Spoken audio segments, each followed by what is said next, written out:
तो हाँ भाई, सारा ने गुड इवनिंग। सारा ने प्यार भरी राम राम।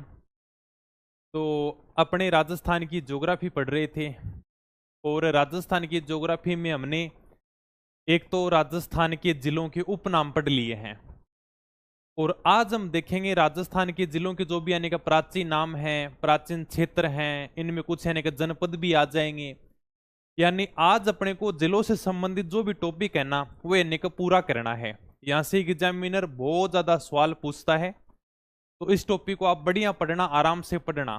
उम्मीद करूं यानी कि जिला का उपनाम ते पढ़ लिया होगा, आराम से बढ़िया समझ में आ गया होगा। आज यानी कि जिलों के प्राचीन क्षेत्र हैं, प्राचीन क्या क्या इनके नाम थे, आज हम इनको किस नाम से पुकारते हैं, ये अपना टॉपिक है। बड़ा शानदार टॉपिक है। इसके बाद में यानी कि अपनी ज्योग्राफी का पहला टॉपिक शुरू हो जाएगा। ठीक है, फिर अपन राजस्थान की स्थिति और विस्तार देखेंगे। लेकिन अपने को राजस्थान की स्थिति और विस्तार तब तक समझ में नहीं आएंगे जब तक हमें यानी कि प्राचीन क्षेत्र समझ में नहीं आएंगे। यानी कि इनको प्राचीन काल में क्या कहते थे, कौन सा यहाँ पर जनपद लगता था। तो यानी कि बड़ा शानदार सा टॉपिक है। धीरे धीरे अपने यानी कि ज्योग्राफी को स्टार्ट कर रहे हैं। आराम से बढ़िया पढ़ते जाओ, शानदार तरीकों नोट्स बनाता जाओ। एक एक चीज में आराम से समझा दूंगा। जो भी तारा चीज समझ में नहीं आओगी मैंने बता दियो। हालांकि एक भी डाउट को नहीं रहेगा अगर ते क्लास ने सही ढंग से समझोगा तो। और एक नोट्स बनाने के बाद में 5-10 मिनट दे दिया करो, अनको फटाफट रिवीजन कर लिया करो। क्लास में यह चीज तारे याद हो जाओगी। ठीक है, ओके भाई। विनोद कोटा से परिणाम भी क्या है, हिस्ट्री की कब लाओगे लाइव क्लास? हिस्ट्री ऐप के ऊपर पढ़ा रखी है, पूरी हिस्ट्री आपकी कंप्लीट हो चुकी है। कला संस्कृति कंप्लीट हो चुकी है। ज्योग्राफी एक बार कंप्लीट हो जाए फिर अपन हिस्ट्री के बारे में सोचेंगे। ठीक है, ओके। हाँ, बाकी यानी कि पीछे एग्जाम में पूछे गए क्वेश्चन है उनकी सीरीज जरूर लेकर आएंगे। तो आज अपन देखेंगे यानी कि राजस्थान के प्राचीन क्षेत्र। ठीक है, ओके भाई।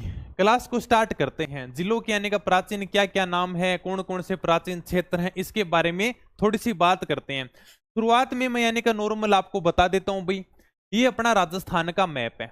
इसमें यानी कि जो सबसे ऊपर ही ऊपर यानी कि जो गंगानगर है, हनुमानगढ़, अनूपगढ़ का क्षेत्र है ना, इसे हम यानी कि प्राचीन काल में योद्धे क्षेत्र कहते थे।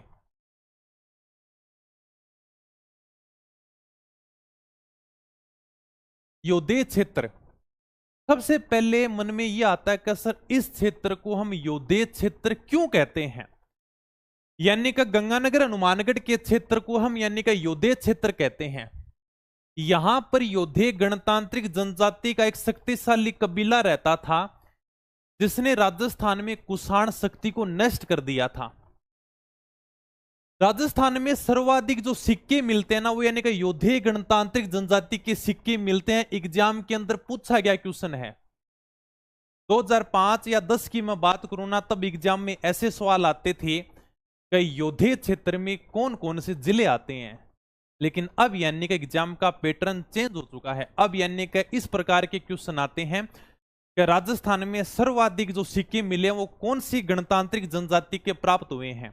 वो अपने को प्राप्त हुए योद्धे गणतांत्रिक जनजाति के। और अभी तक हम क्या पढ़ रहे हैं, ठीक है, योद्धे।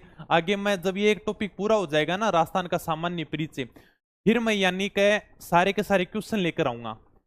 यानी कि टॉपिक वाइज अपन क्वेश्चन भी पढ़ेंगे। पहले पूरे टॉपिक को पढ़ेंगे, फिर यानी कि एग्जाम में कैसे क्वेश्चन पूछे जाते हैं, अपने को किस प्रकार से हल करने हैं। तो एकदम यानी कि अपन जीरो लेवल से ज्योग्राफी लेके चल रहे हैं। ठीक है, ओके भाई। सबसे पहले यानी कि योद्धे क्षेत्र गंगानगर हनुमानगढ़ का क्षेत्र योद्धे क्षेत्र कहलाता है। थोड़ा सा नीचे आ जाओ, बीकानेर। इस क्षेत्र को हम कहते हैं जांगल प्रदेश। अब सबसे पहला डाउट यही आएगा, सर इस क्षेत्र को हम जांगल प्रदेश क्यों कहते हैं भाई। यानी कि बीकानेर है, नागौर है और जोधपुर का थोड़ा सा उत्तरी भाग, ये यानी कि जांगल प्रदेश में आता है। यानी कि जांगल प्रदेश इसलिए कहते हैं कि पूरा का पूरा इलाका जंगली इलाका था। जब यानी कि राव बिक्का 1465 ईस्वी के अंदर इस क्षेत्र में आते हैं ना, पूरा का पूरा जंगली इलाका था, कुछ भी नहीं था यहाँ पर। ये तो भलाओ करणी माता का जिन्होंने राव बीका को आशीर्वाद दिया था कि बीका तेरो बीकाणो जोदाना स्वायो बाजसी। कहे राव बीका तेरा जो बीकानेर है ना वो यानी कि जोधपुर से भी ज्यादा फला फूलेगा। कह तो करणी माता का ये आशीर्वाद था, बाकी यहाँ पर कुछ भी नहीं था। ये सिर्फ यानी कि जंगली इलाका था। महाभारत काल में जब भगवान श्री कृष्ण और बलराम द्वारिका की तरफ जा रहे थे ना, वो यानी कि इसी जंगल प्रदेश से होकर गुजरे थे। एकदम जंगली इलाका था ये, ठीक है। इस जंगल प्रदेश की राजधानी मिलती अपने को अही छत्रपुर। आगे मैं लिखा दूंगा, टेंशन मत लो, नोट्स में बना दूंगा, ठीक है। हाँ, बादशाह और बोलिया के यूट्यूब पर एमसीक्यू, ठीक है भाई लक्ष्मण गुर्जर, अगला यही करवा दूंगा मैं। पहले एक बार ये टॉपिक करवा दूं, इसके बाद में मैं एमसीक्यू लेकर आ जाऊंगा, ठीक है। हाँ, तो कहते हैं जब भगवान श्री कृष्ण और बलराम जा रहे थे ना, तो इसी यानी के जंगल प्रदेश से होकर गुजरे थे। जंगल प्रदेश की राजधानी याद रखना, कई बार एग्जाम में पूछी गई है। इस क्षेत्र की राजधानी हुआ करती थी जिसका नाम था अही छत्रपुर। अही, अही का मतलब होता है सर्प, सर्प यानी कि सांप, सांप यानी कि नाग भी मैं बोल सकता हूं क्या भाई? क्या सांप ने मैं नाग भी बोल सकूं? हाँ सर, सांप नाग सर्प एक ही बात है, एक ही बात है। तो इससे नाम पड़ा है नागौर। तो नागौर वालों देख लो भाई, तुम्हारा नाम कैसे पड़ा है? अही छत्रपुर से ही नाम निकल कर आया नागौर, यानी कि अही छत्रपुर को वर्तमान में क्या कहते हैं? नागौर कहते हैं, ठीक है भाई। आगे चलते हैं। इसके बाद में ये जो इलाका है ना, इसको कहते थे भाई मारवाड़, यानी कि जोधपुर के आसपास वाला क्षेत्र मारवाड़ कहलाता था। ओके, इतनी बात याद हो जाएगी, ठीक है सर। जैसलमेर के प्राचीन नाम मांड, वल, दुंगल, ये वैसे लिखने में आ जाएंगे भी। गुर्जर प्रतिहारों ने शासन किया था भीनमाल जालोर। ये जो क्षेत्र कहलाता वो कहलाता गुजरातरा, जोधपुर का दक्षिणी भाग और भीनमाल जालोर वाला इलाका, इसे कहते हैं गुजरातरा। आराम से आगे लिखाऊंगा सिर्फ, यानी कि थोड़ा सा समझ लो, बाकी आगे एक एक लाइन और समझा दूंगा। इस क्षेत्र को क्या कहते हैं? गुजरातरा कहते हैं, यानी कि जोधपुर का थोड़ा सा दक्षिणी भाग है और भीनमाल जालोर वाला, ठीक है।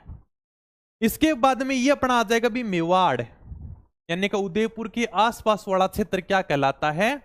मेवाड़ कहलाता है, ठीक है। उदयपुर आ जाएगा, चित्तौड़गढ़ आ जाएगा, प्रतापगढ़ आ जाएगा, भीलवाड़ा आ जाएगा, राजसमंद आ जाएगा, शाहपुर आ जाएगा, सलूम्बर आ जाएगा, ओके। हाँ, ये अपना क्षेत्र कहलाता है वागड़, यानी कि डूंगरपुर बांसवाड़ा वाला क्षेत्र क्या कहलाता है? वागड़ कहलाता है। ये वागड़ कहलाता है। इधर अपने यहां भाई बांगड़,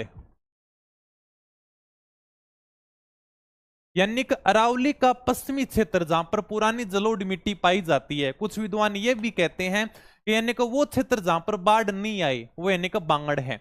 वैसे सही यही है कि यानी कि पुरानी जलोढ़ मिट्टी पाई जाती है, नदियों द्वारा बाकर लाएगी पुरानी मिट्टी है, ठीक है भाई। ये जो क्षेत्र कहलाता है इसको कहते हैं हाड़ौती। चौहान वंश की हाड़ा शाखा ने यहां पर राज किया था। ये क्षेत्र क्या कहलाता है? हाड़ौती का क्षेत्र कहलाता है, यानी कि कोटा, बूंदी, बारा, झालावाड़ वाला क्षेत्र, ठीक है। कमेंट में तारी कम ही पढ़ूंगा क्योंकि बढ़िया टॉपिक चलन लग रहे हो है। आराम से यानी कि पढ़ाई के ऊपर फोकस रखांगा, एकदम सीरियस होकर पढ़ाने लग रही हूँ ताने। तो आराम से बढ़िया शानदार तरीकों पढ़ लियो, एकदम बढ़िया तैयारी कर लियो। ज्योग्राफी तारी पूरी यानी कि ठीक करा दूंगा मैं, आराम से याद भी हो जाएगी। हाड़ौती आ गया, ठीक है सर। ये अपना है ढूंढाड़, यानी कि जयपुर के आसपास वाला क्षेत्र क्या कहलाता है? ढूंढाड़ कहलाता है, ठीक है। इधर हो जाएगा अपना शेखावाटी हो जाएगा, अलवर भरतपुर वाला क्षेत्र मेवात क्षेत्र हो जाएगा। लेकिन लगभग यानी का मोटे मोटे तौर पर ये पुराने क्षेत्र हैं। हालांकि मैं आगे और भी बात करूंगा, जैसे जनपद पढ़ाऊंगा, मत्स्य जनपद आएगा आपका, कुरु जनपद आएगा, सूरसेन जनपद आएगा, सीवी जनपद आएगा, इनके बारे में भी मैं पढ़ाऊंगा। इंपॉर्टेंट टॉपिक है, बढ़िया टॉपिक है, आराम से इसको देख लो भाई। थोड़ा सा एक बार नॉर्मल नॉर्मल बताया मैंने, हालांकि ये तुम्हें थोड़ा बहुत हो सकता है ध्यान भी हो। किसी ने पहले इतिहास पढ़ा होगा तो मारवाड़ के बारे में जानता है, मेवाड़ के बारे में जानता है, ढूंढाड़ के बारे में जानता है, वागड़, हाड़ौती सब जानते हैं थोड़ा थोड़ा इसके बारे में। कोई अन्य का अगर राजस्थान के बारे में थोड़ा बहुत परिचित है तो मारवाड़ मेवाड़ तो वो जानता ही है। चलो भाई, सबसे पहले हम बात करेंगे योद्धे क्षेत्र की, यानी कि अब इनकी विस्तार से मैं व्याख्या करूंगा। हालांकि वही है जो मैंने तुम्हें समझाया है, इसके अलावा तुम्हें कुछ भी देखने को नहीं मिलेगा, ठीक है। ये थोड़ा सा लिखने के लिए भी बढ़िया रहता है और मैं तुम्हें एक एक लाइन आराम से समझा भी दूंगा। सबसे पहले देखो, यानी कि योद्धे क्षेत्र गंगानगर है, हनुमानगढ़ है। अगर तुम एक और जिला शामिल करना चाहो तो यानी कि अनूपगढ़ भी कर सकते हो, ठीक है, यानी कि योद्धे क्षेत्र गंगानगर और हनुमानगढ़ का क्षेत्र योद्धे क्षेत्र कहलाता है। अनूपगढ़ भी जोड़ देना भाई, कोई ज्यादा यानी कि बढ़िया तैयारी करे। हालांकि ऐसे क्वेश्चन नहीं पूछेगा योद्धे क्षेत्र में कौन से जिले आते हैं, बहुत टाइम हो गया, 2005-10 में ऐसे क्वेश्चन आते थे। नीचे वाली जितनी भी लाइन है ना, सारी की सारी एग्जाम में पूछी गई है, बहुत इंपॉर्टेंट है।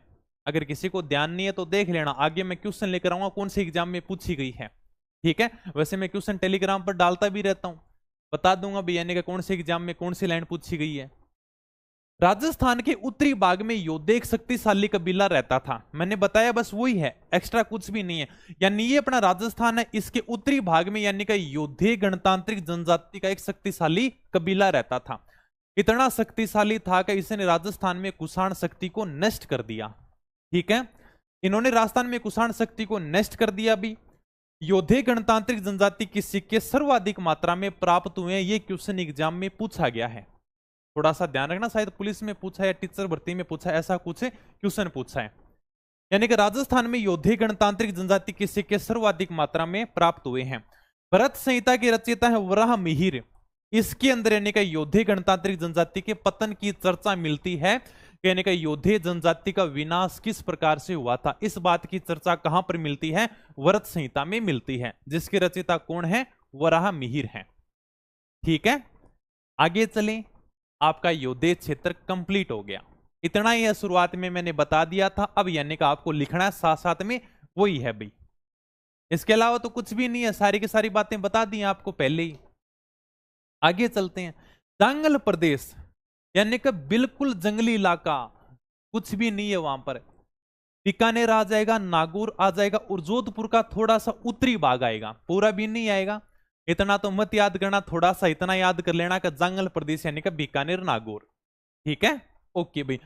जांगल प्रदेश की राजधानी क्या थी, अही छत्रपुर थी, जिसे हम वर्तमान में क्या कहते हैं, नागौर कहते हैं। अही का मतलब होता है सर्प, सांप का एक प्रकार से पर्यायवाची है भाई अही। ठीक है, हाँ सर, आप एनिमल हस्बेंड्री में डीप में नहीं करवा रहे हो, 3 या 4 दिन का टाइम दो, उसके बाद में मैं एनिमल हस्बेंड्री दोबारा से शुरू करवाऊंगा, एक बार दोबारा से वीडियो बनाऊंगा, हो सकता है कल ही बना दो तुम्हारे लिए। ठीक है, किस प्रकार से हम पढ़ेंगे दोबारा से शुरू करेंगे, बहुत शानदार तरीकों, 1-2 दिन को टाइम दे दो, मैं के बाद में बात कर लेंगे ऊपर। ठीक है, जंगल प्रदेश क्लियर है एकदम। ठीक है, ये तो करणी माता ने आशीर्वाद दे दिया था राव बीका को, तभी यानी कि अपना बीकानेर इतना शानदार लगता है, बाकी तो बीकानेर में था ही क्या, पूरा जंगली इलाका था ये। शेखावाटी शेखाजी ने बसाया भी, चूरू सीकर झुंझुनू वाला इलाका क्या कहलाता है, शेखावाटी कहलाता है। मारवाड़, मारवाड़ का प्राचीन नाम है मरु प्रदेश, मरु का अर्थ ही होता है यानी कि सबसे पुराना। ठीक है, जोधपुर के आसपास वाला क्षेत्र क्या कहलाता है, मारवाड़ कहलाता है। चलें आगे, इतनी बात एकदम क्लियर है, एक्स्ट्रा कुछ भी नहीं बताया, शुरुआत में समझाया था वही मैं तुम्हें लिखा रहा हूं, तो बढ़िया तरीके से नोट्स लिख लेना, अगर कोई नई बात आएगी तो मैं तुम्हें समझा दूंगा भाई। ठीक है, आगे चलते हैं। ओके, ढूंढाड़ जयपुर के आसपास वाला क्षेत्र क्या कहलाता है, ढूंढाड़ कहलाता है। जयपुर के इतिहास में भी हमने खूब पढ़ा था। इसके देखो 2 प्रमाण मिलते हैं, कहने का हम इसको ढूंढाड़ क्यों कहते हैं। एक तो ये प्रमाण मिलता है कि यहां पर ढूंढ नदी बहती थी, इसलिए इसको ढूंढाड़ कहते हैं। दूसरा ये प्रमाण मिलता है कि जो विग्रह चतुर था ना, जिसे हम बिसलदेव चौहान कहते हैं, उसने कहते हैं कि दुश्मनों को ढूंढ ढूंढ कर मारा था, इसलिए इसका नाम है ढूंढाड़ पड़ गया।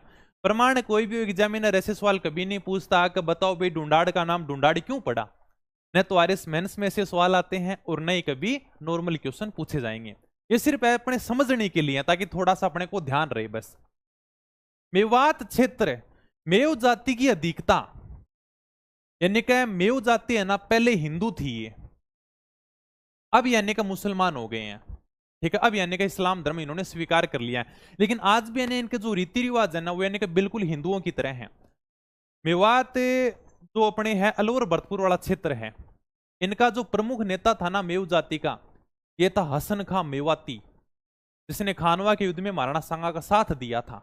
ठीक है, वही अपने यानी कि अलवर भरतपुर वाला क्षेत्र मेवात क्षेत्र कहलाता है। अब जैसे अगर तुम जोड़ना चाहो सर और भी जिले जोड़ें, तो इधर आप यानी कि खैरतल तिजारा भी जोड़ सकते हो, डीग भी जोड़ सकते हो, लेकिन नॉर्मल अगर बात करें तो यानी कि मोटा मोटा तौर पर अलवर भरतपुर वाला क्षेत्र मेवात क्षेत्र में आता है।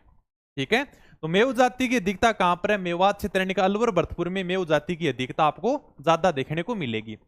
ओके, जब यानी कोई भी दिल्ली का बादशाह गद्दी के ऊपर बैठता ना तो हमेशा एक आदेश सा निकलवाता था, कबीरे दिल्ली के दरवाजे बंद कर लो, मेव आ जाएंगे क्या। मेवों का बड़ा खतरनाक खूब था।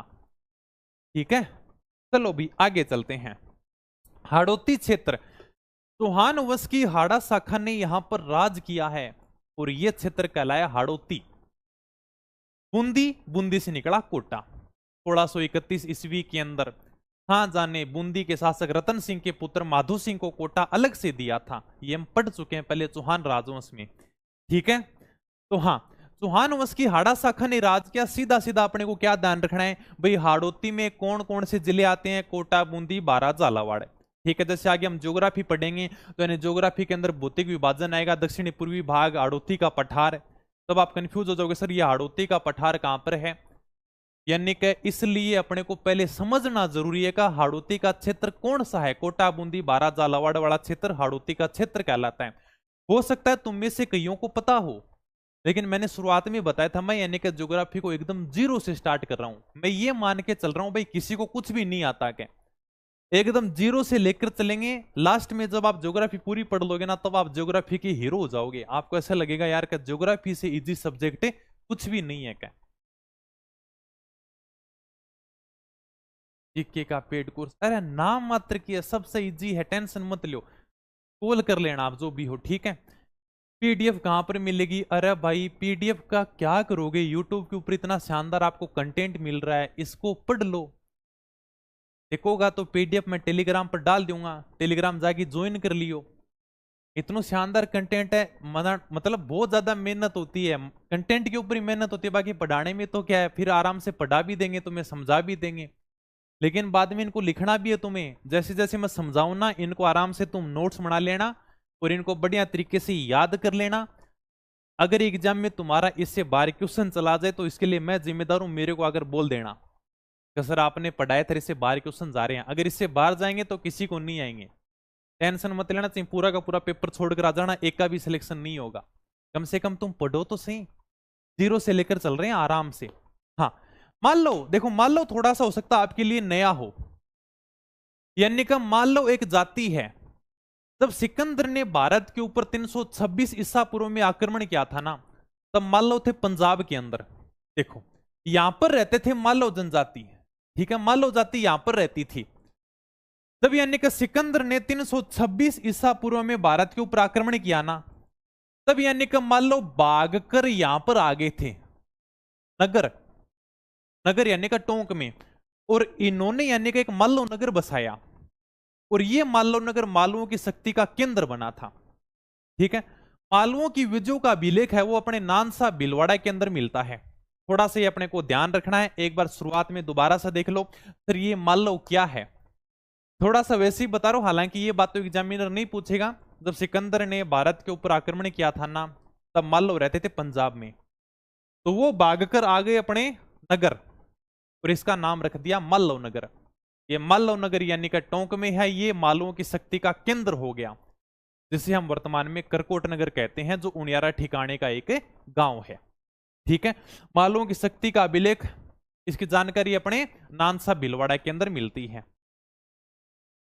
कितने रुपए का है गुरुजी? अरे भाई तू क्या को नौतनों को दे देंगा, तेना तो फ्री ले लिए। ठीक है सर, ऐप में भी कराऊं ना भूगोल, ये कौन सी भूगोल अलग है?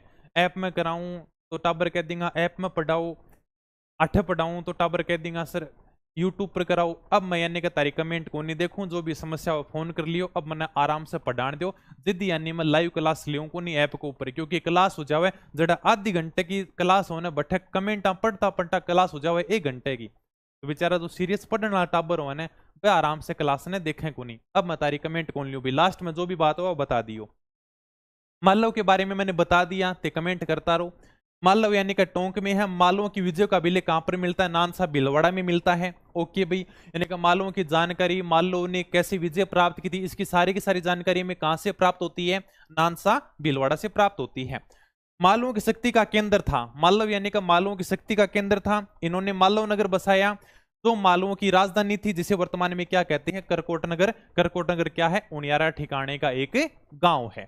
सारी की सारी बातें पहले बता दी, वही है, तुम कमेंटों के लगे रहो, मैं फटाफट पढ़ाता हूं भाई। मेवाड़ के बारे में सब जानते हो, एक्स्ट्रा बताने की कोई जरूरत नहीं है सर, हम तो नहीं जानते, हम तो जीरो से पढ़ने आए हैं। तो चलो मैं बता देता हूं।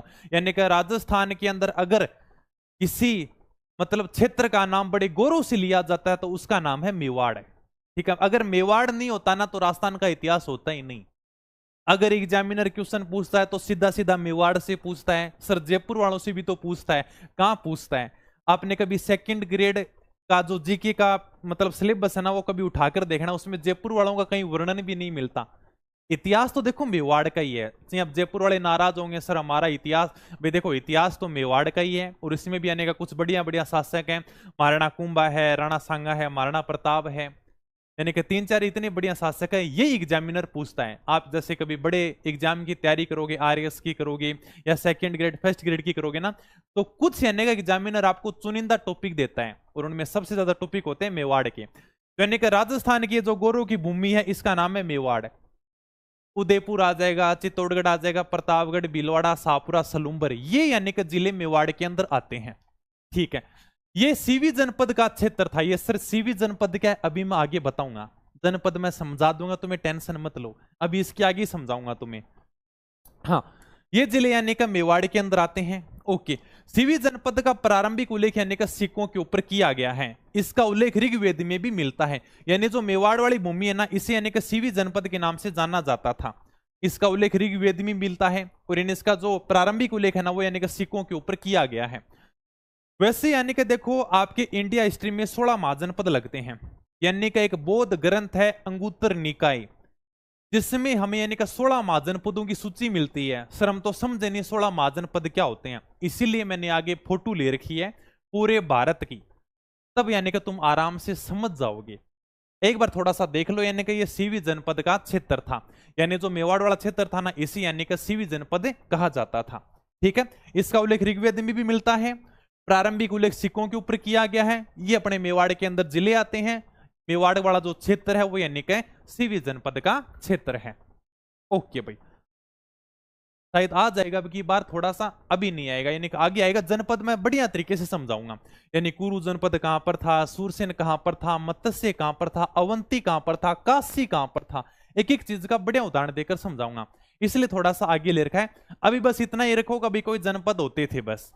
ठीक है, हालांकि इंडिया हिस्ट्री अगर किसी ने पढ़ी होगी तो यानी कि 16 महाजनपद लगते हैं, वो आपके बढ़िया तरीके से टॉपिक लगता है, कुछ एग्जाम में आता भी है। अब तो इतना क्वेश्चन नहीं पूछते जनपदों से। वागड़ क्षेत्र है, अभी मैंने शुरुआत में भी बताया था, एक होता है वागड़, एक होता है बांगड़। ठीक है, देखो यानी तो डूंगरपुर बांसवाड़ा वाला क्षेत्र है ना, डूंगरपुर बांसवाड़ा, इसे हम कहते हैं वागड़। वागड़ भी कहते हैं, व्याघ्र प्रदेश भी कहते हैं, लाट प्रदेश भी इसको कहते हैं। ठीक है, यानी कि वागड़ यानी कि डूंगरपुर बांसवाड़ा वाला क्षेत्र। आगे है बांगड़, यानी कि सर ये बांगड़ क्या है? देखो सिर्फ यानी कि बिंदी का फर्क है भाई, ये हो गया वागड़, ऊपर बिंदी लग गई, यानी कि वो हो गया बांगड़ कह देते हैं, बागड़ बोल देते हैं सीधा सीधा। यानी इधर से अपने अरावली गुजरती है भाई, थोड़ा सा 1 मिनट में कलर दूसरा ले लेता हूं। हाँ, इधर से भाई अपने अरावली गुजरती है। अरावली का जो पश्चिमी क्षेत्र है ना, जहां पर पुरानी जलोढ़ मिट्टी पाई जाती है, इसे हम यानी कि बागड़ के नाम से जानते हैं। सिर्फ बिंदी का फर्क है, एक के बिंदी लगती है, एक के बिंदी नहीं लगती। बिंदी को बहुत बड़ो अंतर है, अगर आपने हिंदी को सही ढंग से नहीं समझा तो आपके हिंदी में बिंदी लग जाएगी। ठीक है, अगर आप किसी महिला की पहचान करना चाहते हो कि शादीशुदा है या मतलब शादी नहीं हो रखी, तो इसकी पहचान कैसे करोगे? बिंदी से करोगे भाई। अगर किसी की बिंदी लगी है तो मतलब महिला शादीशुदा है, और अगर बिंदी नहीं लगी है तो मतलब अभी शादी नहीं हुई है। तो यानी कि हमारी जिंदगी में बिंदी का बड़ा महत्व है, आप इस बिंदी को ऐसे छोड़कर नहीं जा सकते। वागड़ मतलब डूंगरपुर बांसवाड़ा वाला क्षेत्र, और अगर आपके ऊपर बिंदी लग जाती है या हम इसको बागड़ भी बोल देते हैं तो मतलब थोड़ा सा ऊपर वाला क्षेत्र है। जैसे सर इसमें कौन कौन से जिले आएंगे? आप झुंझुनू देख सकते हो, सिक्कर देख सकते हो, डीडवाना, कुचामन देख सकते हो, यानी ये जो क्षेत्र है ना ये यानी कि बागड़ के अंदर आता है। तो भाई साहब बिंदी का थोड़ा सा ध्यान रखियो, अगर किसी महिला को आप प्रपोज भी करते हो तो यानी कि बिंदी देखकर ही प्रपोज करना, ठीक है, नहीं तो फिर मैं बचाने को नहीं आऊंगा। और अपन तो करणो ही क्यों, अपन तो नौकरी लागना है, तो अपना आप आऊंगा प्रपोज करने खातर। चलो भाई, यानी कि वागड़ समझ लिया, ओके सर, वागड़ समझ लिया तो आपके बागड़ भी समझ में आ गया। बस ये 2 जिले कंप्लीट हो गए अपने यहीं पर। यानी कि डूंगरपुर बांसवाड़ा वाला क्षेत्र वागड़ के नाम से जाना जाता है, और डूंगरपुर बांसवाड़ा के जो मध्य का भाग है ना, इसे हम देवल भी कहते हैं, फिर मेवलिया भी बोल देते हैं।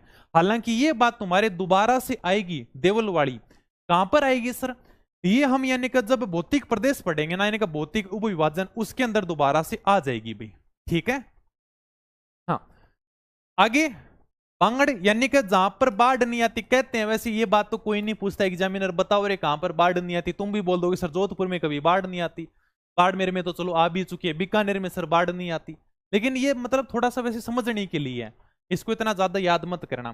जहां पर बाढ़ नहीं आती वो यानी कि बागड़ हो गया भाई, पुरानी जलोढ़ मिट्टी यहाँ पर पाई जाती है, ठीक है। लगभग मैं बात करूं कौन से जिले आते हैं सर बागड़ में, जैसे सिक्कर, झुंझुनू, डीडवाना, कुचामन, ये जिले यानी कि बागड़ में आते हैं। समझ में आ गयो तो मैं आगे चलूं, फटाफट बता दो। हाँ, विक्रम आपकी बुक नहीं मिल रही, अरे भाई बुक यानी कि खत्म हो चुकी हैं, कल दोबारा से बुक आ जाएंगे, कल आप यानी कि शाम को दोबारा से ऑर्डर कर सकते हो, ठीक है।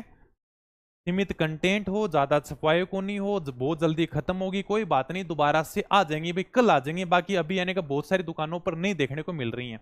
जी सर जी, अगर समझ में आ गया वागड़ बांगड़ तो अब चलते हैं आगे, ठीक है। मालवा क्षेत्र, बहुत चर्चा होती है मालवा क्षेत्र की, आप यानी कि मेवाड़ के इतिहास में पढ़ोगे कि मालवा के महमूद खिलजी को हरा दिया। सर ये मालवा है कौन सा, हमें ये तो बताओगे। हर कोई अगर मारवाड़ का आदमी व्यापार करने के लिए जाता था ना, तो यानी कि मालवा में जाता था। यानी कि अपना राजस्थान है क्या, एक मिनट थोड़ा सा चलो, यानी कि ये अपना मालवा है, देख लो भाई, अगर आपको फोटो में दिख रहा है तो मैं आपको दिखा देता हूं। यानी कि ये जो इलाका है ना, इसको हम यानी कि मालवा कहते थे। यानी कि मालवा का मतलब वो इलाका जो हमेशा हरा भरा रहता था, यानी इसमें झाबुआ आ जाएगा, नीमच आ जाएगा, रतलाम आ जाएगा, मंदसौर आ जाएगा, यानी ये मध्य प्रदेश का इलाका। इसके साथ में राजस्थान का थोड़ा सा झालावाड़ और प्रतापगढ़, चित्तौड़गढ़ भी लगता है। यानी ये जो इलाका है ना, इसे हम यानी का मालवा कहते थे, और यहां पर अपना मारवाड़ भाई, ठीक है, ये अपना मारवाड़ है। अब इतनी बात तो सब जानो, यानी कि सर मारवाड़ का क्षेत्र जोधपुर के आसपास वाला क्षेत्र, जहां पर यानी कि सर बारिश होती नहीं है। अब भाई बारिश हुए को नहीं, कोई काम धंधो है को नहीं। अब यानी मारवाड़ को आदमी क्या करतो, व्यापार करने न जानतो, व्यापार कठे करके आओगो, व्यापार करने न जानतो मालवा में, क्योंकि पूरे भारत में यही थोड़ा सा हरा भरा इलाका दिखता था, ठीक है। देख लो आप मैप के अंदर देख लो, फोटो में भी देखोगे आपको यानी का हरा भरा इलाका है, हमेशा यानी का हरा भरा रहेगा भाई। जहां पर बारिश बढ़िया होगी, इलाका हरा भरा रहेगा, वहां पर काम भी मिलेगा क्या। तो मारवाड़ का आदमी अपनी पत्नी को कहता कि देख भाई मैं जा रहा हूं विदेश, और विदेश जाऊंगा यानी कि 7 समुद्र को पार करके जाऊंगा क्या। पहले यानी कि हमेशा जैसे आप गाने भी सुनते हो कि 7 समुद्र पार में तेरे पीछे पीछे आ गई, भाई साहब की को नहीं, 7 समुद्र तान भी पतो है कि आदमी से एक समुद्र भी पार को नहीं, 7 समुद्र तो बहुत ज्यादा बड़ी बात हो जाए। तो सर ये गाने कैसे बने का 7 समुद्र पार में तेरी पीछे पीछे आ गई, यानी कि जब यानी कि मारवाड़ का आदमी व्यापार करने के लिए मालवा जाता था ना, तब यानी कि छोटी मोटी इस प्रकार से उसको 7 नदियां मिल जाती थी। अब भाई देखो हमारे पश्चिमी राजस्थान वालों ने नदियां देखी नहीं है, क्योंकि हमारे नदियां है ही नहीं।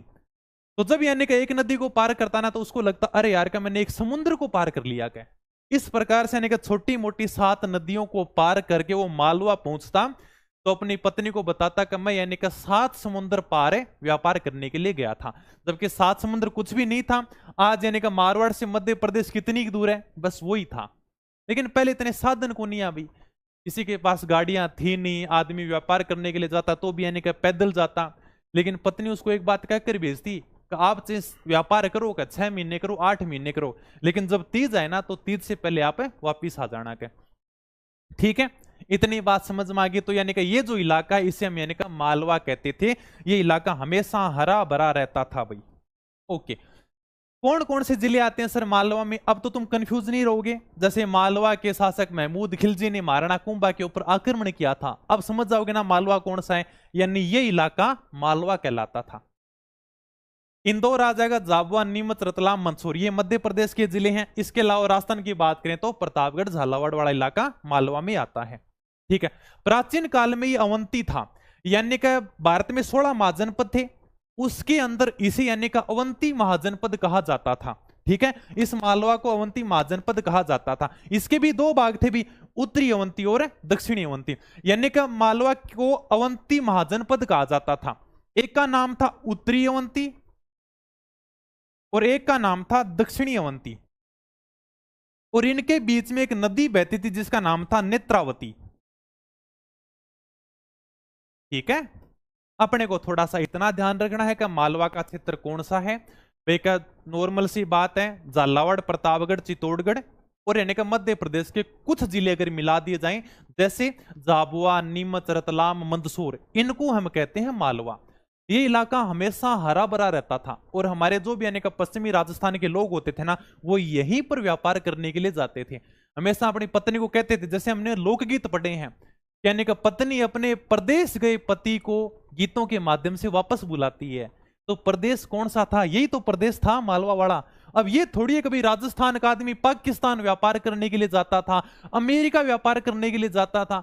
उस समय कौन अमेरिका जाता था? पाकिस्तान का तो नाम ही मत लो, पाकिस्तान तो हमारे बाद में है। ठीक है, लेकिन यानी कि अफगानिस्तान जाता, ऐसा तो कुछ नहीं था ना। यानी कि व्यापार करने के लिए विदेश कहां पर जाते थे? आपने सब लोकगीत पढ़े हैं। यानी कि पत्नी प्रदेश गए पति को वापस बुलाती है, किसके माध्यम से? यानी कि प्रदेश कौन सा प्रदेश? ये मालवा वाला प्रदेश, यहीं पर जाते थे हम व्यापार करने के लिए। ठीक है, और मारवाड़ी जहां पर व्यापार करने के लिए चले जाते हैं कामयाबी होते हैं भाई।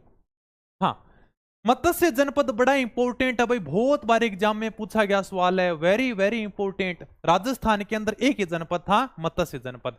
हाँ, गुरु जी कॉल करने पर आपसे बात नहीं होती। ठीक है भाई, मैं कर लूंगा, क्लास बाद में कॉल कर लिए, तेरे फोन में ही उठा लूंगा। और बता, कोई अगर क्लास नहीं समझ में आ रही है ना, तो मैं खातर बताओ फटाफट, ताकि मैं डाउट दूर कर दूं।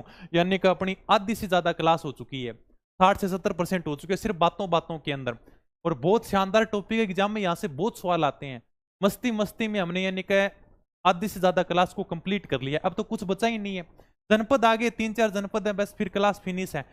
ये बता दो फटाफट है कि यहां तक मैंने जितना भी समझाया ना, अगर किसी के समझ में नहीं आया तो उसके बारे में बात करो, बाकी और बातें बाद में करना। हाँ, यहां तक अगर किसी के भी समझ में नहीं आएगा सर हमें ये बात समझ में नहीं आई है, हाँ, अब मुझे अच्छा लग रहा है, जीरो लेवल से पढ़ा रहे हैं थ्योरी भी। अरे भाई ये थ्योरी तो है, ये आपके लिए लिख रखी है, मेरी राइटिंग बढ़िया कोनी है, बात खातर मैं कि कलम कोनी चलाऊं भाई। यानी कि अब डिजिटल बोर्ड है तो कुछ आप बढ़िया फायदो भी लिया, आप फोटो सारी की सारी, आप कितना मतलब डिजिटल युग आ गया है, आप यानी कि कितनी चीजों का फायदा उठा सकते हो। अब तो यानी कि देखो इतनी बढ़िया क्रांति आ चुकी है यानी कि शिक्षा का मामले में। बाकी यानी कि पहले सोचना पड़ता मालवा कैसा होता था, आप 2-3 साल पहले देखो, अच्छा मेवाड़ कैसा होता था, राजस्थान का नक्शा सब, यानी कि आजकल सारी सुविधाएं, ये जनपद कैसे होते थे, तो यानी कि एक भाई का अपन फिर लिखे क्यों, यानी कि सारी की सारी सुविधा डिजिटल बोर्ड पे लें, इतनी शानदार राइटिंग है ताकि आराम से बढ़िया नोट्स बना सको। समझा, मैं वैसे भी दूंगा। हाँ, आ गया समझ में? ओके, अब दोबारा से कमेंट बंद करते हैं, आगे चलते हैं। मत्स्य जनपद यानी कि देखो बहुत इंपॉर्टेंट है, क्योंकि भारत में 16 महाजनपद थे, इनके अंदर एक अपने जनपद राजस्थान में था जिसका नाम था मत्स्य जनपद, यानी कि जयपुर, अलवर, भरतपुर वाला क्षेत्र। आपने कभी महाभारत देखी होगी गलती से, हालांकि इंटरेस्ट तो आजकल किसी का रहा नहीं है महाभारत में, लेकिन अगर कभी जिंदगी में मौका मिले तो महाभारत जरूर देखना भाई। ठीक है, और महाभारत भी वही देखना जिसमें भगवान श्री कृष्ण का रोल नीतीश भारद्वाज ने किया है, वो महाभारत देखना। जब आप नौकरी लग जाओ बाद में देख लेना, यानी कि लगभग बातें आसपास यही घूमेंगी। यानी कि महाभारत के अंदर पांडव 1 साल का अज्ञातवास बिताते हैं, तो वो 1 साल का अज्ञातवास कहां पर बिताते हैं? इसी मत्स्य जनपद में गुजारते हैं। यानी पांडव राजा विराट के पास में आते हैं और यहीं पर उन्होंने 1 साल का अज्ञातवास गुजारा था, जिसमें युधिष्ठिर है वो कंक का रोल करता है, अपने अर्जुन है वो ब्रह्मला का रोल करता है, भीम वो रसोई का रोल करता है, नकुल सहदेव यानी कि अश्वशाला में घोड़े संभालते थे। महाभारत के अंदर ये सारी की सारी कहानी देखोगे कि इन्होंने 1 साल का अज्ञातवास बिताया था। फिर यानी कि उधर से दुर्योधन सेना लेकर आता है, कहता है कभी हमने 1 साल पहले इनको पकड़ लिया है। तब यानी कि विराट का युद्ध होता है, यानी कि राजा विराट की रक्षा करने के लिए फिर पांडव जाते हैं। वो सारी की सारी कहानी कहां पर देखने को मिलती है? मत्स्य जनपद में देखने को मिलती है। देखो जनपद यानी कि जैसे अभी हम बोल देते हैं जिले, और यानी कि महाभारत काल में इनको जनपद कहा जाता था। आप ऐसे आराम से याद कर सकते हो, यानी कि अभी जिले हैं, महाभारत काल के समय लगभग यानी कि 600 ईसा पूर्व ये जिले थे भाई। जैसे अगर आप कभी उत्तर प्रदेश के अंदर जाओगे ना, या उत्तर प्रदेश का कोई भी यानी कि जैसे कागज होते हैं अपने, जैसे यानी कि पुलिस विभाग से संबंधित कोई डॉक्यूमेंट हो गया या कोई भी प्रशासनिक डॉक्यूमेंट हो गया ना, तो उत्तर प्रदेश में आज भी यानी कि जिलों को जनपद कहा जाता है। यानी कि उत्तर प्रदेश में जिले नहीं कहते हैं, यानी कि वहां पर जितने भी प्रशासनिक पत्र होते हैं ना, जैसे मान लो कोई भर्ती से संबंधित विज्ञापन आ गया भाई, यानी कि इस जनपद में इतने पद खाली हैं, इस जनपद में इतने पद खाली हैं, तो वहां पर आज भी यानी कि जिलों के लिए जनपद पद का प्रयोग किया जाता है। ठीक है, और अपने यानी कि जिले बोल देते हैं, तो भी एक प्रकार से है तो जिले ही, लेकिन इनका महाभारत में अलग अलग नाम मिलता है। इनमें एक मत्स्य जनपद था, यानी कि पूरे अखंड भारत में 16 महाजनपद थे, यानी कि बड़े बड़े जनपद, जिसके अंदर 16 महाजनपदों में एक अपने राजस्थान में आता है। बहुत बड़ी बात है। तो भाई अगर मत्स्य जनपद राजस्थान में आएगा तो एग्जामिनर यहां से सवाल पूछेगा, सीधी सी बात है। तो ये बड़ा इंपॉर्टेंट है। इस मत्स्य जनपद में कौन कौन से इलाके आते थे ये देखो, जैसे यानी कि पूरा भारत का मैंने क्षेत्र ले लिया, इसमें यानी कि लगभग आपको जनपद देखने को मिल जाएंगे। आपने महाभारत देखिए, उसके अंदर इसी प्रकार से जैसे भीष्म पितामह कहते हैं, काशी की राजकुमारी अंबा की, ठीक है, काशी की राजकुमारी अंबा, सारे के सारे इसमें देखने को मिलेंगे। चेदी नरेश, ये सब यानी कि महाभारत के शब्द हैं। अवंती देख लो, ये अवंती वाला क्षेत्र है, ये अपना मत्स्य रहा, ये सूरसेन रहा, ये कुरु रहा, पांचाल नरेश, ये सारे के सारे। ठीक है, अस्मक हो गया, काशी, ठीक है, मगध, ये विजय, यानी कि सारे के सारे यानी कि ये सब यानी कि जनपद के नाम है। आप यानी कि फोटो में देख सकते हो। कुल मिला के आप ऐसे समझ लो, चाहे बड़े राज्य समझ लो, बड़े जिले समझ लो, कैसे भी समझ के, लेकिन ये यानी कि महाभारत के समय में आप देख सकते हो लगभग यानी कि 600 ईसा पूर्व यानी कि भारत में 16 महाजनपद थे, और इन 16 महाजनपदों में एक अपने राजस्थान में था, उसका नाम है मत्स्य जनपद। आपने देखी होगी महाभारत में भीष्म पितामह कहते हैं कि पांचाल नरेश, ठीक है, चेदी नरेश, काशी की राजकुमारियां, सारे उसमें आपको सब देखने को मिलेंगे। तो पहले यानी कि सारे के सारे क्या थे? जनपद थे, इसी नाम से उनको पुकारते थे भाई। ठीक है, तो अपने मत्स्य जनपद में यानी कि कौन कौन से जिले आते हैं? सबसे पहले आपको यह ध्यान रखना, कई बार एग्जाम में पूछा गया है, यानी कि मत्स्य जनपद की एक एक बात इंपॉर्टेंट है, एक एक बात। जयपुर, अलवर, भरतपुर वाला क्षेत्र मत्स्य जनपद में आता है। सबसे पहले मत्स्य जनपद का उल्लेख है हमें ऋग्वेद में मिलता है। एग्जाम में पूछा गया क्वेश्चन है कि मत्स्य जनपद का सबसे पहले उल्लेख कहां पर मिलता है? ऋग्वेद में मिलता है। ठीक है, महाभारत काल में इसकी राजधानी विराटनगर थी, यानी कि मत्स्य जनपद की राजधानी क्या थी? विराटनगर थी, और यहीं पर पांडवों ने अपना 1 साल का अज्ञातवास बिताया था। ठीक है, विराटनगर को वर्तमान में क्या कहते हैं? विराट, और विराट वर्तमान में कोटपुतली बहरोड जिले में है। यहां पर पांडवों ने अपना अज्ञातवास बिताया था। अब यानी कि हमें 16 महाजनपदों की जानकारी कहां से प्राप्त होती है? कभी यानी कि भारत में 16 महाजनपद थे।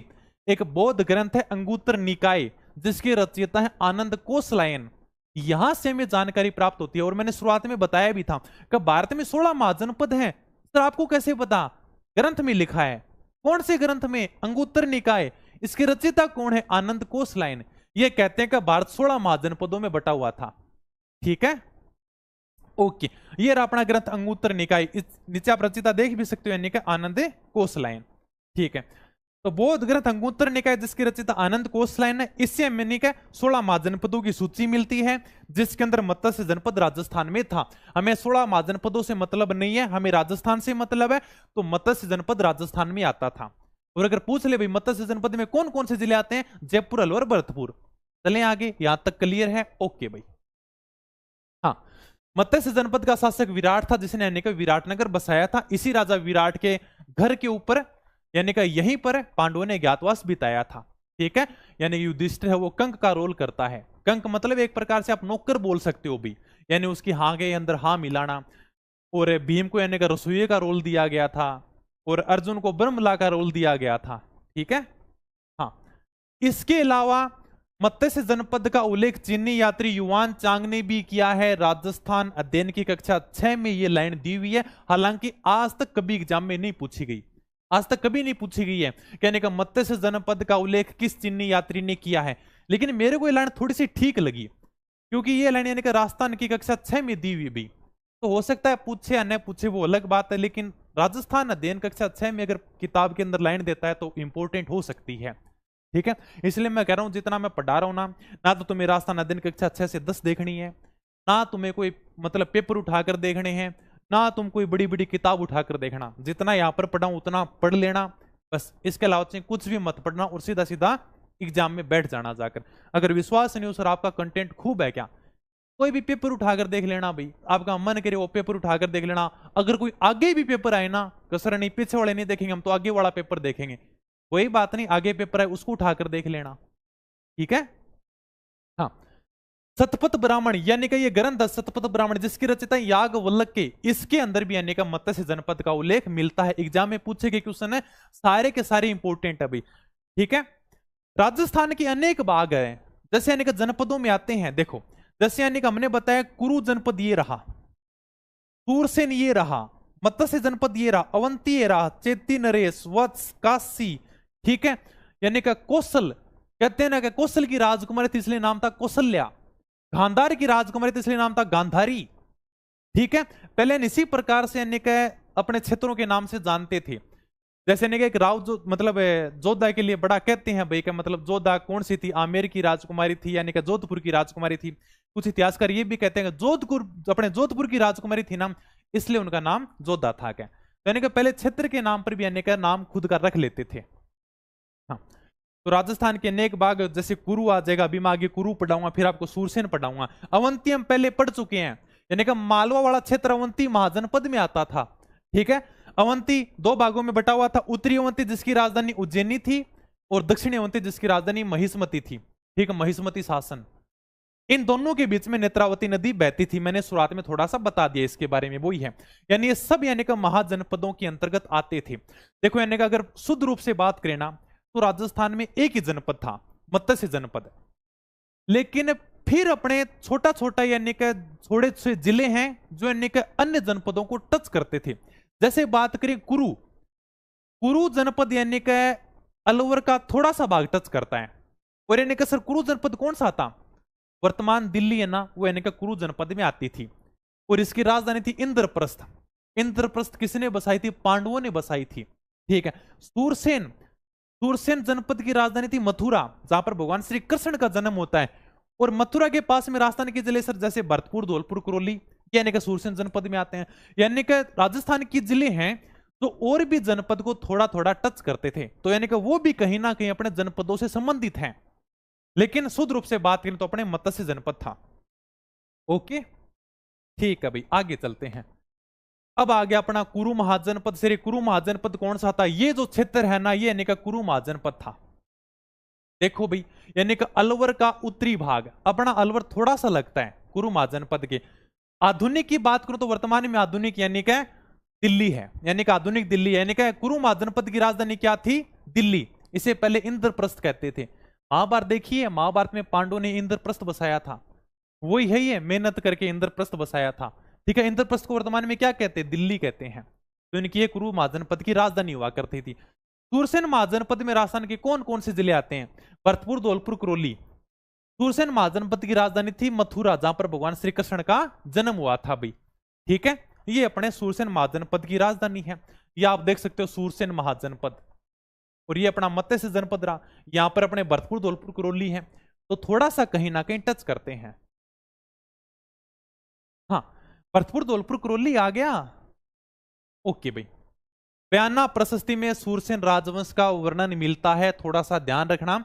यानी कि बयाना प्रशस्ति है, इसमें यानी कि सूरसेन राजवंश की जानकारी दी गई है। चौथी शताब्दी ईसा पूर्व में सिकंदर ने आक्रमण किया था, यानी कि 326 ईसा पूर्व, यानी कि चौथी शताब्दी ईसा पूर्व है। इस समय यानी कि यूनानी लेखकों ने सिकंदर के समय में सूरसेन महाजनपद का उल्लेख किया है, यानी कि यहां पर एक सूरसेन महाजनपद हुआ करता था। इस बात की जानकारी किन्होंने दी है, यूनानी लेखकों ने दी है। यानी कि जब सिकंदर ने भारत के ऊपर आक्रमण किया था ना, उस समय यानी कि यूनानी लेखकों ने सिकंदर के आक्रमण के समय में 4वीं शताब्दी ईसा पूर्व में सूरसेन महाजन पद का उल्लेख किया है भाई। चलो भाई आगे चलते हैं। ठीक है, अर्जुनायन। सर अर्जुनायन कौन सा क्षेत्र है जहां पर अर्जुन के वंशज निवास करते हैं, यानी कि अलवर भरतपुर का क्षेत्र। ये जो क्षेत्र है ना वो यानी कि अर्जुनायन कहलाता है। ये अपना मालवा आ गया भाई। ठीक है, यानी कि अर्जुनायनों ने मालवों के साथ में मिलकर विदेशियों को भगाने का काम किया था। ये भी थोड़ा सा ध्यान रखना, ये भी रास्ता न देने में लाइन दी हुई है सीधी सीधी। ठीक है, ज्यादा इसमें कुछ है नहीं, हालांकि आज तक तो कभी पूछी नहीं गई है, लेकिन फिर भी अगर याद रख लो तो बढ़िया बात है भाई। बी पार्ट की भी क्लास लेके आए, ठीक है भाई, बी पार्ट की भी शुरू करेंगे। एक बार ज्योग्राफी का 2-3 टॉपिक हो जाओ, बैक के बाद में बी पार्ट की भी शुरू कर देंगे। ठीक है, धीरे धीरे सारे लेकर आएंगे बाकी। हाँ, अलवर भरतपुर। ठीक है, तो अर्जुनायन के अंदर अलवर भरतपुर का क्षेत्र आता है। अर्जुनायनों ने मालवों के साथ मिलकर, ये अर्जुनायनों का क्षेत्र था, ये अपने मालवा क्षेत्र है, तो दोनों ने मिलकर यानी कि विदेशियों को भगाने का काम किया था। बस वही लिखा है मैंने। जैसलमेर के प्राचीन नाम क्या है? मांड भी कहते हैं, वल भी कहते हैं, दुंगल भी कहते हैं, और यहीं से अपने मांड गायकी भी चली है। अल्लाह जिला भाई बीकानेर की मांड गायिका है। ठीक है, गुजरातरा बता दिया, गुर्जर प्रत्यारों ने शासन किया है। जोधपुर का दक्षिणी भाग और भीनमाल जालोर वाला, ये जो क्षेत्र वो क्या कहलाता है? गुर्जरात्रा कहलाता है। यानी कि जहां पर गुर्जर प्रत्यारों ने शासन किया, जोधपुर का दक्षिणी भाग और भीनमाल जालोर वाला। ओके, मेरवाड़ा ब्यावर अजमेर का क्षेत्र यानी कि मेरवाड़ा के नाम से जाना जाता है। ये जो क्षेत्र है ना, यानी इसे कहते हैं मेरवाड़ा। ये तुम्हारे दोबारा से भी देखने को मिलेगा। ठीक है, भौतिक स्वरूप जब हम पढ़ेंगे ना अपने ज्योग्राफी के अंदर, उसके अंदर दोबारा से भी आएगा। मेरवाड़ा क्षेत्र कौन सा? मेरवाड़ा की पहाड़ियां 2-3 बार एग्जाम में पूछी गई है। ठीक है, वही पहाड़ियां बस, यानी कि मेरवाड़ा क्षेत्र, ब्यावर अजमेर वाला जो क्षेत्र है ना, इसे यानी कि मेरवाड़ा क्षेत्र कहा जाता है। ओके भाई, जम्बूखरण है। अरे भाई 2-3 बार एग्जाम में क्वेश्चन आया भाई, जम्बूखरण किसे कहते हैं? यानी कि केशोराय पाटन बूंदी को कहते हैं। इसको आश्रम पट्टन भी बोलते हैं। सर जम्बू क्यों बोलते हैं? जम्बू का मतलब होता है रीछ। रीछ तो जानता होगा ते, यानी कि यहां पर जम्बू यानी कि रीछों की भरमार है, इसलिए इस क्षेत्र को क्या कहा जाता है? जम्बूखरण कहा जाता है। शायद ये राजस्थान पुलिस 2022 में भी पूछा गया सवाल है मेरे हिसाब से, जहां तक है। यानी कि जम्बूखरण किसे कहते हैं, आश्रम पट्टन किसे कहते हैं? तो आश्रम पट्टन पूछ ले या फिर जम्बूखरण पूछ ले, किसे कहते हैं? केशोराय पाटन। केशोराय यानी कि बूंदी के अंदर। ठीक है, यहां पर यानी कि जम्बुक रीछों की भरमार थी भाई। ओके, गलता जी का पीडीएफ डाल देना, तो वीडियो देख के नोट्स बना लियो, सागे सागे रोक रोक के नोट्स बना लियो, खुद मेहनत करियो आराम से। कभी न्यू तो नहीं करोगा कि भाई पीडीएफ निकाल लोगा और फिर बैंक की प्रिंट निकाल के पढ़ने लग जाओगा। कभी सर मेहनत कराई को नहीं, अतना मत करियो भी, बड़ी मतलब मेहनत से कंटेंट बनाए हुए है। ठीक है, इतना यानी कि शानदार कंटेंट भाई का कंटेंट बनाने खातिर ही टाइम लगे, बाकी और तो फिर कुछ भी को नहीं है। याद सारी चीज है, आराम से मैं समझा भी दूंगा। आजकल टाबर बाजा भी है, सरीसा नोट्स दे दोगे यानी कि बढ़ने पढ़ लिया और वैसा बारे क्वेश्चन न जावे, तो मैं खातर बहुत मेहनत करी गई है। पीडीएफ डालूंगा तो कभी प्रिंट कटा के फिर पढ़ने लग जाओगा, फिर ते नोट्स बनाओगा ही को नहीं। इसलिए यानी कि देखो, हाँ ओके पढ़ाते रहे, तो यानी कि बनते मतलब देख देख के आराम से नोट्स बना लियो, यही है बस। अगर खुद के हाथ से नोट्स बनाओगे ना तो यानी कि जितना ज्यादा बढ़िया रहेगा। देखो आज भी मैं ताने पढ़ाने लग रहा हूँ, फिर भी चलो मैं नोट्स दिखाऊं मेरा ताने। ठीक है, यानी कि अभी भी यानी कि मैं कोई किताबों को पढ़ने लग रहे हो, कोई भी किताब को नहीं है, और मैं ताना जितना लिखाने लग रहा हूँ यही पढ़ लियो पूरा का पूरा। ये अपने राजस्थान इतिहास के पूरे के पूरे नोट्स हैं मेरे। ठीक है, यही मैं तुम्हें लिखाता हूं, इसी से एग्जामिनर क्वेश्चन पूछता है, इससे बाहर कुछ भी नहीं जाता, एक भी किताब नहीं देखता मैं, और यही मैं तुमको लिखाता हूं। ये देखो राजस्थान की कला संस्कृति के पूरे नोट्स मैंने खुद मेरे हाथ से बना रखे हैं। ये नहीं अभी प्रिंट कर डाल लिया वो कर लिया, खुद के हाथ से बनाओगे ना नोट्स आपको वही कामयाब करेंगे। तलवार वही बेहतरीन जो खुद के हाथ से बनाई गई हो। तो ये यानी कि बाजीराव फिल्म का बड़ा शानदार डायलॉग है, इसलिए यानी कि नोट्स आप खुद के हाथ से बनाया करो जितना हो सके तब, और इनको फिर ज्यादा से ज्यादा पढ़ा करोगे। मैंने खुद के मेरे नोट्स बना रखे, बाकी मैं कोई किताब नहीं पढ़ता, और इतना शानदार कंटेंट है, तुम एक बार पढ़कर तो देखो, तुम्हारा कुछ भी इससे बाहर नहीं जाएगा, अब तुमको समझना है बस। ठीक है, ओके भाई। गलता जी के बारे में हम पहले बात कर चुके हैं भाई। कहां पर बात की हमने?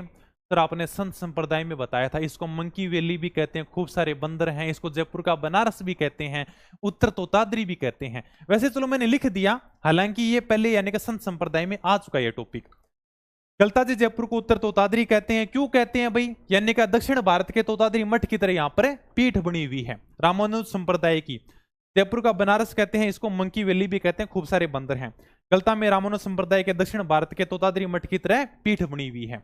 ठीक है, ये अपने पहले आ चुका है संत संप्रदाय में, तो इसके बारे में कोई बताना जरूरी नहीं है। ब्रह्मवर्त, ये भाई पूछा है राजस्थान पुलिस, पिछली जो राजस्थान पुलिस का एग्जाम हुआ था ना, उसके अंदर ये सवाल आया। मैं बता देता हूं सवाल क्या था। यानी कि ब्रह्मवर्त का क्षेत्र राजस्थान के किस दिशा में था? उत्तर में था, दक्षिण में था, पूर्व में था या पश्चिम में था? अब इस सवाल को वही हल कर सकता है जैसे यानी कि थोड़ा बहुत पता होगा भाई, यानी कि ब्रह्मवर्त क्षेत्र कौन सा था। इसके बारे में अपने को अगर पता है ना, तो तुम आराम से इसको हल कर सकते हो। देखो भाई, यानी कि भारत में दो नदियां हैं, सरस्वती और दसवती नदी। इन नदियों के बीच का क्षेत्र वो यानी कि ब्रह्मवर्त कहलाता था। ये अपने सरस्वती नदी, आप जैसे फोटो के अंदर देख सकते हो, ये अपना भारत है, अखंड भारत, और यहां से यानी कि सरस्वती नदी निकलती है भाई।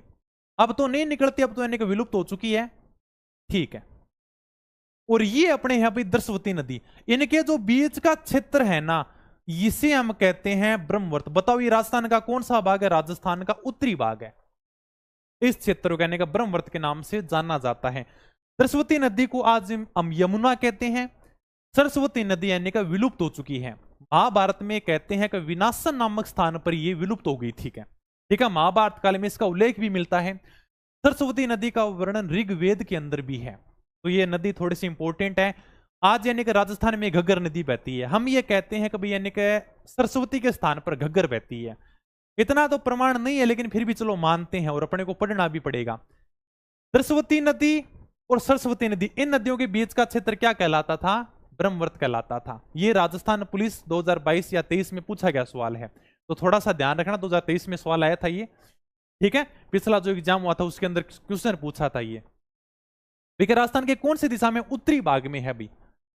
तो सरस्वती और दसवती नदियों के बीच का क्षेत्र यानी का ब्रह्मवर्त कहलाता है। मनुस्मृति में भी स्थान का वर्णन मिलता है भाई। महाभारत में कहते हैं कि विनाशन या विंसन नामक स्थान पर सरस्वती नदी विलुप्त हो गई थी भाई। ठीक है, विलुप्त होने का उल्लेख मिलता है। थोड़ा सा नोट लगा के मैंने नीचे लिख दिया कि यानी कि सरस्वती नदी को आज हम यानी कि वर्तमान में क्या कहते हैं? यमुना कहते हैं। और सरस्वती नदी का वर्णन ऋग्वेद में भी मिलता है। थोड़ा सा ध्यान रखना आपको। पता नहीं, मैं तो अभी शरण में आई हूं। अच्छा, तो आप तो लेट हो गए, अभी आए हो तो अब तो ये टॉपिक ही पूरा हो गया। ये लो भाई, तो ब्रह्मवर्त समझ में आ गया। यानी कि ब्रह्मवर्त क्षेत्र राजस्थान के किस दिशा के अंदर था? उत्तरी भाग में था। कहते कैसे? यानी कि दो नदियां बहती थी, सरस्वती और दसवती नदी, इनके बीच का क्षेत्र क्या कहलाता है? ब्रह्मवर्त कहलाता, तो राजस्थान के उत्तरी भाग में था। ठीक है भाई, आगे चलते हैं। सीवी जनपद, सीवी जनपद यानी कि उदयपुर चित्तौड़गढ़ वाला क्षेत्र यानी कि सीवी जनपद वाला क्षेत्र था। ठीक है, ये आप और भी देख सकते हो, जैसे कुरु है, मत्स्य है, सूरसेन है, थोड़ा बड़े बड़े महाजनपद थे, बाकी इसके अलावा छोटे छोटे जनपद थे। ठीक है, इधर अपना सीवी जनपद हो जाएगा। अवंती है, चेदी नरेश है, वत्स है, पांचाल है, कौशल है, मल्ल है, वज्जी है, अंग है, मगध है, असमक है, ठीक, कंबोज है, गांधार है, गांधारी। ठीक है, गांधार के कारण ही गांधारी नाम पड़ा था दुर्योधन की माता का। ठीक है, बाकी वैसे कोई उनका प्रॉपर नाम गांधारी नहीं था, यानी कि गांधार के कारण उनको गांधारी कहने लगे। कौशल की राजकुमारी थी इसलिए नाम पड़ा था कौशल्या। ओके भाई, सीवी जनपद यानी कि उदयपुर चित्तौड़गढ़ वाला क्षेत्र है। राजधानी यानी कि सीवी जनपद की राजधानी क्या हुआ करती थी? मध्यमिका। मध्यमिका को वर्तमान में कहते हैं नगरी, और ये नगरी कहां पर है? चित्तौड़गढ़ में है। ये यानी कि बेडस नदी के किनारे है।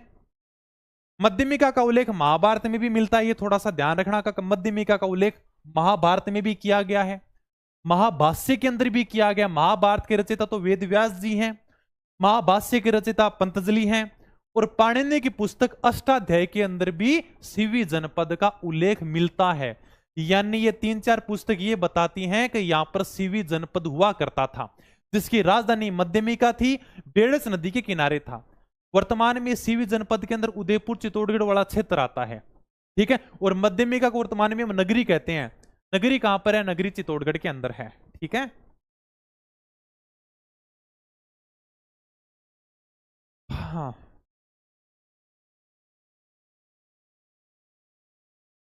प्लीज रिप्लाई की बात होगी यार भाई, जो भी पूछना हो ना वो फोन कर लियो रे भाई। 1 घंटे तक तारसा की बातें करूंगा, ठीक है। आराम से जो भी डाउट हो आराम से पूछ लियो। अब पढ़ लिया वहां, बड़ो इंपॉर्टेंट टॉपिक है, बड़ो सीरियस टॉपिक है, पढ़ लियो ना आराम से। नगरी के अंदर नहरों की भी उसे समय प्राप्त होते हैं। ये आपके भाई प्राचीन क्षेत्रों के नाम कंप्लीट हो चुके हैं और इसी के साथ अपना ये टॉपिक भी कंप्लीट होता है। दोबारा से देख लो आगे क्या क्या है। ब्रजनगर यानी कि जालरा पाटन, झालावाड़ को ब्रजनगर के नाम से जाना जाता है। इसके अलावा हम जालरा पाटन को घंटियों का शहर भी कहते हैं, क्योंकि यहाँ पर खूब सारे मंदिर बने हुए हैं, खूब सारे मंदिर हैं। मंदिर में सर हम घंटी बजाते हैं, इसलिए इसे क्या कहते हैं, घंटियों का शहर। घंटी को अंग्रेजी में क्या कहते हैं, बेल्स, ठीक है, यानी कि सिटी ऑफ बेल्स। ओके, ठीक है। तो सिटी ऑफ बेल्स यानी कि घंटियों का शहर किसे कहा जाता है, झालरा पाटन को कहा जाता है। ये हम अजमेर के चौहानों में पढ़ चुके हैं। सपादलक्स यानी कि चौहान राजवंश का क्षेत्र, इसमें कौन कौन से जिले आते हैं, अजमेर, नागौर, सांबर। चौहान राजवंश का क्षेत्र यानी कि अजमेर, नागौर, सांबर वाला क्षेत्र क्या कहलाता था, सपादलक्स के नाम से जाना जाता था। ये देखो, यानी आप इस फोटो के अंदर देखोगे, 1 मिनट, ये जो क्षेत्र है ना, आप देख लो भाई, ये यानी कि सपादलक्स चौहान, अजमेर, साकंबरी, नागौर, ये पूरा का पूरा यानी कि चौहानों का क्षेत्र था। इसे यानी कि क्या कहा जाता था, सपादलक्स चौहान कहा जाता था। कौन कौन से जिले आते हैं, अजमेर, नागौर, सांबर। ये यानी कि आपकी जिलों की क्लास बिल्कुल कंप्लीट हो चुकी है, ठीक है। अब यानी अगला जो अपना टॉपिक होगा उसका नाम होगा राजस्थान का सामान्य परिचय, स्थिति और विस्तार। अब यानी आप कह सकते हो कि यानी कि पहली क्लास शुरू हो जाएगी, जिसमें आप अक्षांश देखोगे, देशांतर देखोगे, राजस्थान की दूरी देखोगे। लेकिन ये पढ़ना हमें बड़ा जरूरी है। आप ज्योग्राफी के अंदर देखोगे, वागड़ आएगा, शेखावाटी आएगा, हाड़ौती आएगा। हाड़ौती का तो पठारी है। जब आपको यही पता नहीं होगा सर हाड़ौती कौन से क्षेत्र को कहते हैं, तब आप यानी कि ज्योग्राफी में कैसे घुसोगे। हो सकता है आपको पता हो, आपने पहले कहीं से तैयारी की हो, बहुत बढ़िया बात है। लेकिन मैं यानी कि ज्योग्राफी को 0 लेवल से लेकर चल रहा हूं, ताकि अगर कोई बच्चा पहली बार पढ़े 12वीं पास करने के बाद में, तो उसको भी आराम से समझ में आ जाए, भाई ठीक है, राजस्थान हुआ करता था, इसमें अनेक एक जनपद भी हुआ करता था, छोटे छोटे जनपद भी मिलते हैं, ठीक है। तो इस प्रकार से यानी कि सारी जानकारी मिल जाए। इसके बाद में अपना यानी कि अगला है स्थिति और विस्तार। सामान्य परिचय है, राजस्थान का नाम सबसे पहले किसने दिया था, कर्नल जेम्स टोड ने पुस्तक में दिया था। सारी अपन बात करेंगे आराम से, बहुत बढ़िया टॉपिक है, वहां से आपको बहुत ज्यादा क्वेश्चन देखने को मिलते हैं। ज्योग्राफी के 3 या 4 टॉपिक ऐसे हैं जहां से एग्जामिनर मतलब 60 से 70% सवाल पूछता है। 3-4 टॉपिक हैं, और ये थोड़े से अपन बड़े टॉपिक कह सकते हैं।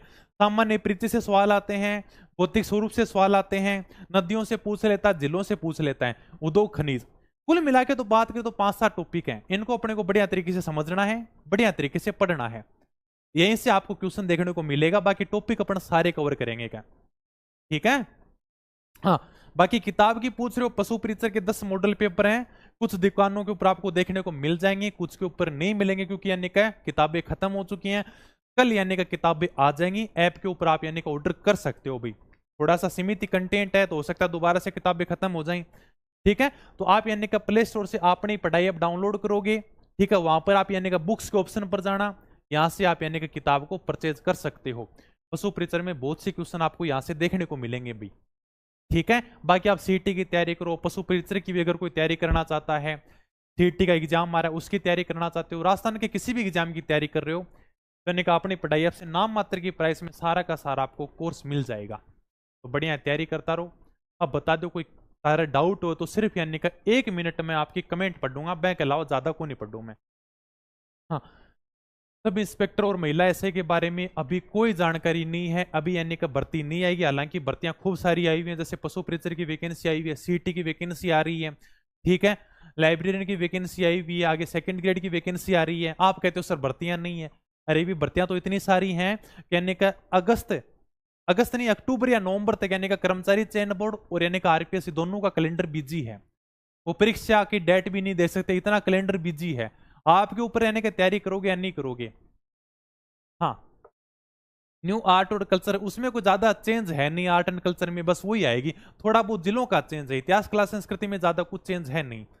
और बता दो आरएसी, अब यानी का आरएसी देखो सीटी के थ्रू ही होगी वैकेंसी, इसलिए आप यानी का पहले सीटी की बढ़िया तरीके से तैयारी कर दो।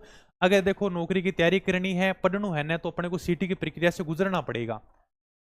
और बहुत शानदार है, अगर ते पढ़ता रहोगा ना तो सिलेक्शन भी होगा, इसी कोई बात है नहीं सर सिलेक्शन नहीं होगा।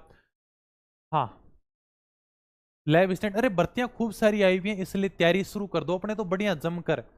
पढ़ना तो पड़ेगा भी, जब अपन कंपटीशन के मैदान में उतर चुके हैं तो अपने को तैयारी तो करनी पड़ेगी। क्या बुक यानी का कल तक आपको मिल जाएगी भाई, ठीक है। कल तक आपके लिए सारी की सारी किताबें वापस अपडेट करवा देंगे, कल शाम तक आ जाएंगी 7 या 8 बजे तक, तब यानी कि दोबारा से सुविधा शुरू कर देंगे, दोबारा से सीमित कंटेंट ही आएगा ये। सीटी के लिए भी बताओ, सीटी के लिए क्या बताऊं, ये आपको राजस्थान जीके पढ़ना सेम टू सेम, ये ज्योग्राफी आएगी, इतिहास करा रखा पूरा का पूरा, ऐप के ऊपर क्लास संस्कृति पूरी की पूरी पढ़ा रखी है, मैथ आपकी पूरी की पूरी तैयार है, हिंदी इंग्लिश सारे के सारे क्लासें तैयार हैं, अब आपको पढ़ना है।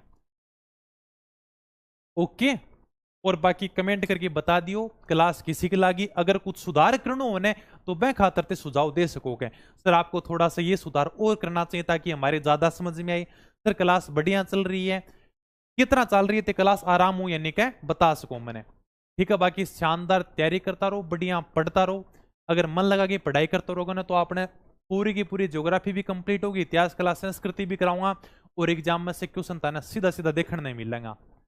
तो बढ़िया तैयारी करता रहो, आराम हो, बस पढ़ता रहे करो, और पढ़ाई के अलावा तने काम ही की है, सबसे इजी काम है पढ़ाई करना, ऐसा ही सीटी में नहीं है भाई। ओके ओके, बाकी छोटी मोटी जानकारी खातर ते टेलीग्राम ज्वाइन कर सको, पढ़ाने की छोटी मोटी जानकारी भी मिलती रहेगी। बुक चाहिए, बुक यानी का कल आप ऐप से ऑर्डर कर देना भाई, ठीक है, ऐप को डाउनलोड कर लेना आप, यहाँ पर आपको और भी यानी का कोर्स मिल जाएंगे, अगर आपको वास्तव में लगे सर बढ़िया पढ़ा रहे हैं सारे के सारे, तो यानी का आप आराम से कोर्स परचेज कर सकते हो, ठीक है। फिर मिलते हैं नेक्स्ट क्लास में राजस्थान की स्थिति और विस्तार, ठीक है भाई, धन्यवाद।